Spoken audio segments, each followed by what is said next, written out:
Hey everyone, welcome to my new mini vlog. So কাল আমরা চলে গিয়েছিলাম পুরো ফ্যামিলি মিলে জগপুর মনসা মন্দিরে পুজো দেওয়ার জন্য। তো আমার দিদির ছেলের মানসিকের পুজো ছিল, তো সেটা দেওয়ার জন্য আমরা যাচ্ছিলাম। তো আমি কিন্তু এখান থেকে সব কিছু ফুলের বাজার করে নিয়েছি, আর এখন কিন্তু যাচ্ছি আমরা স্টেশনের দিকে। আর স্টেশনে এসে কিন্তু একজন খুবই ব্যস্ত হয়ে পড়েছে ফটো তোলার জন্য। কার কিসের জ্বালা, এই ফটো তোলার জ্বালা। कैसे कैसे लोग रहते हैं यार यहाँ पर।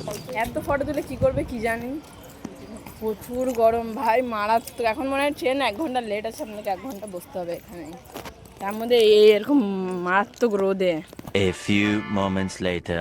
আর তারপর কিন্তু প্রায় 1 থেকে 1.5 ঘন্টা ওয়েট করার পর কিন্তু আমাদের ট্রেন চলে আসে। আর দেন আমরা কিন্তু চলে আসি জগপুরে, দেখতেই পাচ্ছ তোমরা।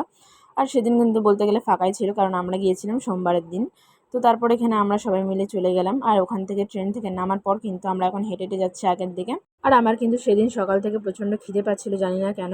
তারপর কিন্তু আমরা সবাই মিলে উঠে পড়ি টোটোতে। আর এখানে এত সুন্দর একদম ধানে ভরা সবুজ মাঠ, সাথে কিন্তু এই সুন্দর রাস্তাটা জাস্ট দারুণ লাগছিল। তো এই দেখতে দেখতে আমরা কিন্তু পৌঁছেছি জগপুর মনসা মন্দিরে। আর এখানে কিন্তু এসে আরও রোদ দেখতেই পাচ্ছ তোমরা।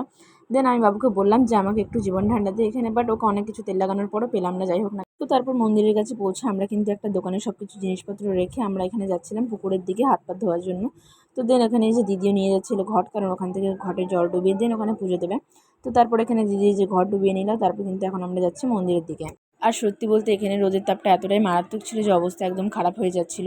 তো আমার কিন্তু তারপর পুজো দেওয়া কমপ্লিট হয়ে যায়, আমি আর ভিডিও করিনি, তখন এতটাই ব্যস্ত হয়ে পড়েছিলাম। তো তারপর পুজো হয়ে যাওয়ার পর আমি কিন্তু এখানে ছোট্ট করে একটু টিপ পরে নিই। তো আমার পুজো হয়ে যাওয়ার পর কিন্তু আমি এখানে দেখছিলাম যেটা নতুন মা মনসা তৈরি হয়েছে, নতুন বেদি, যেটা হচ্ছে 18 কুইন্টালে। তোমরা নিশ্চয়ই অবশ্যই সবাই দেখে নিয়েছো। তো তারপর কিন্তু আমি মন্দিরটা চারিদিকে ভালো করে ঘুরে ঘুরে দেখছিলাম, কারণ বাড়ির কিন্তু অনেকেরই ততক্ষণে পুজো দেওয়া কমপ্লিট হয়নি, সেই কারণে। তো এখানে দেখতেই পাচ্ছ অনেক অনেক কিন্তু নতুন প্রতিমা, যেগুলো কিন্তু কিছুদিন আগেই মায়ের বাৎসরিক যে পুজো গেল, সবাই কিন্তু মানসিক করে প্রতিমা দিয়ে গেছে এখানে। পুজো দেওয়া হয়ে গেলে কিন্তু এখানে গিয়ে একটু বসে, আর শেষদির কিন্তু শরীর খুবই খারাপ হয়ে গেছিল মন্দিরে আসার পর থেকেই। তো আমারও মুখের অবস্থা দেখতেই পাচ্ছ। দেন আমরা সবাই মিলে কিন্তু এখানে বসে পড়ি খেতে। তো আমাদের এখানে দিয়ে দেয় ভাত, ডাল, সামথিং অনেক কিছু সবজি ছিল। তো সেটা খাওয়ার পর কিন্তু আমরা চলে যাই ফুচকা খেতে, কারণ জগপুরে এসেছি, ফুচকা তো খেতেই হবে। আর এখানের ফুচকা কিন্তু আমাকে জাস্ট দুর্দান্ত লাগে। তো ফুচকা খাওয়ার পর কিন্তু এখানে নিয়ে নিই একটা আইসক্রিম, যেটা কিন্তু ছিল খুবই টেস্টি। তো যাই হোক না কেন, এখন যাচ্ছি আমরা বাড়িতে। আর বোন কিন্তু এখান থেকে একটা ঠাকুরের প্রতিমা নিয়ে নিয়েছে ছোট, খুবই সুন্দর ছিল ঠাকুরের মূর্তিটা। তো তোমাদের সাথে দেখা হচ্ছে পরের কোনো একটা ভ্লগে। আজকের মতন টাটা।